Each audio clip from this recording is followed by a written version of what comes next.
Assalamualaikum warahmatullahi wabarakatuh. Di sini saya akan menjelaskan teori stewardship dan positive accounting theory. Yang pertama, stewardship theory.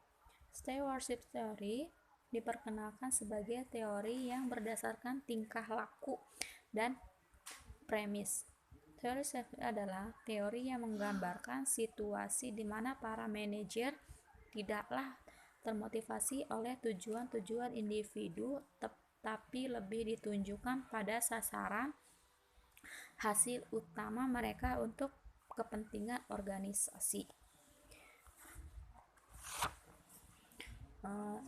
Teori stewardship ini menyatakan bahwa tidak ada hubungannya permasalahan umum yang terjadi dengan motivasi manajemen.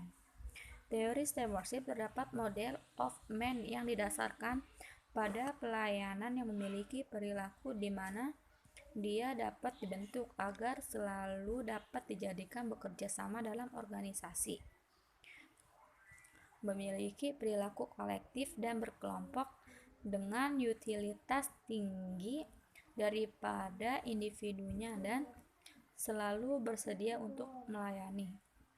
Mengacu pada teori stewardship, perilaku steward adalah kolektif, sebab menuju teori stewardship berpedoman dengan perilaku tersebut agar tujuan organisasi dapat dicapai. Misalnya, peningkatan tujuan atau profitabilitas. Perilaku ini akan menguntungkan prinsipal termasuk outside owner oleh laba dalam bentuk dividen, dan hal ini juga memberikan manfaat pada status manajerial sebab tujuan mereka ditindaklanjuti dengan baik oleh steward. Mendukung pendapat di atas bahwa stewardship teori lebih mengedepankan kepentingan dan tujuan organisasi. Teori ini berbeda dengan teori agensi, di mana manajer lebih mengedepankan tujuan pribadinya, khususnya dalam hal ekonomi. Oleh karena itu, manajer yang berperan sebagai steward tergerak untuk memenuhi keinginan prinsipal dan tingkat loyalitas terhadap organisasi lebih tinggi. Sebab steward berusaha untuk mencapai tujuan organisasinya. Oleh karena itu, fungsi utilitas steward dimaksimalkan. Steward yang dengan sukses dapat meningkatkan kinerja perusahaan atau mampu memuaskan sebagian besar organisasi lain. Sebab sebagian besar steward memiliki kepentingan yang telah dilayani dengan baik lewat peningkatan kemakmuran yang diraih organisasi. Oleh karena itu, steward yang pro-organisasi termotivasi untuk maksimumkan kinerja perusahaan, di samping dapat memberikan kepuasan kepada kepentingan steward. Nah, salah satu variabel memiliki hubungan dengan teori steward adalah variabel economic performance. Economic performance terletak pada eksekutif atau steward yang memiliki perilaku para eksekutif, atau steward yang memiliki perilaku di mana dia dapat dibentuk agar selalu diajak bekerja sama dalam organisasi, memiliki perilaku kolektif atau berkelompok dengan utilitas tinggi daripada individu dan selalu bersedia untuk melayani, sehingga akan memaksimumkan kinerja keuangan perusahaan. Lalu saya di sini akan menjelaskan yang kedua, positive accounting theory. Positive accounting theory ini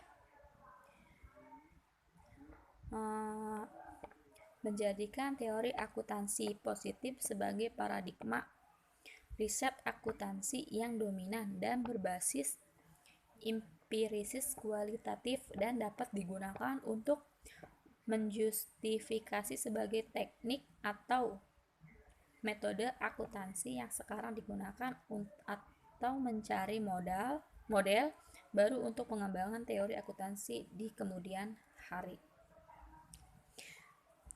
Dalam positive accounting theory terdapat 3 alasan yang mendasar dan yang kuat atas terjadinya pergeseran teori akuntansi pendekatan normatif atau teori akuntansi positif.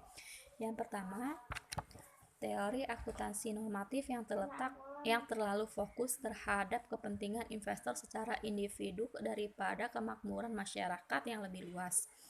Yang kedua, teori akuntansi normatif dirasa tidak mampu menguji teori secara empiris karena didasari pada asumsi atau premis yang keliru sehingga tidak bisa diuji kebenarannya secara empiris.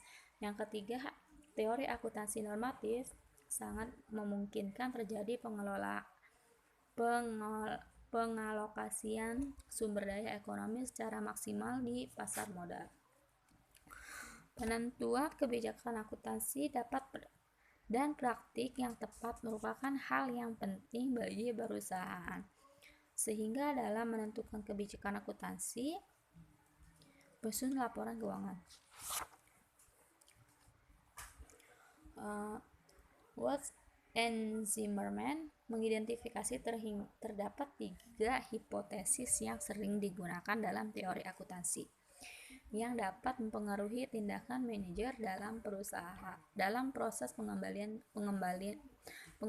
keputusan. Yang pertama, hipotesis rencana bonus plan hipotesis, yaitu manajer perusahaan dengan bonus tertentu cenderung lebih menyukai metode yang meningkatkan laba periode tahun berjalan. Pilihan tersebut diharapkan dapat meningkatkan nilai sekarang bonus yang akan diterima seandainya komitmen kompensasi dari Dewan Direktur tidak menyesuaikan dengan metode yang dipilih. Yang kedua, hipotesis hutang atau ekuitas. Semakin tinggi rasio hutang atau ekuitas perusahaan, makin besar kemungkinan bagi manajer untuk memilih metode akuntansi yang dapat menaikkan laba. Yang ketiga, hipotesis biaya politik.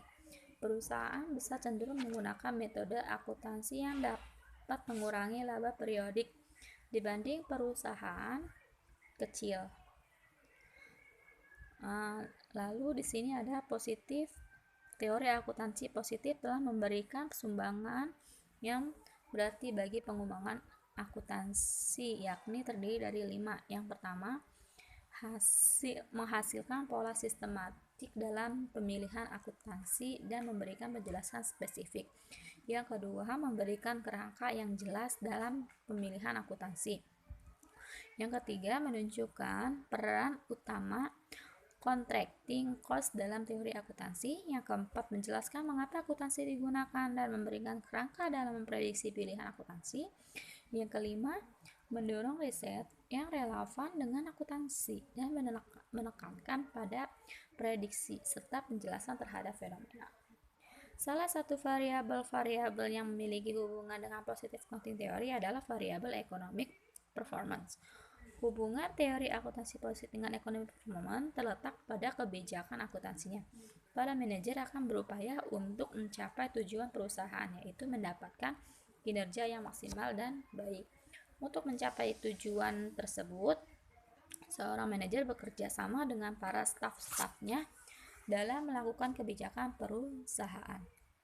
Selain itu, teori akuntansi positif memiliki hubungan dengan variabel bisnis strategi, yaitu para eksekutif akan memilih kebijakan tersebut dapat dalam 3 hipotesis teori akuntansi yang pemilihannya dengan metode akuntansi yang tepat akan berdampak terhadap laba dan dividen perusahaan. Ketika laba perusahaan meningkat, maka investor akan tertarik untuk berinvestasi sehingga harga saham memungkinkan dan meningkat economic performance. Itulah penjelasan dari saya. Wassalamualaikum warahmatullahi wabarakatuh.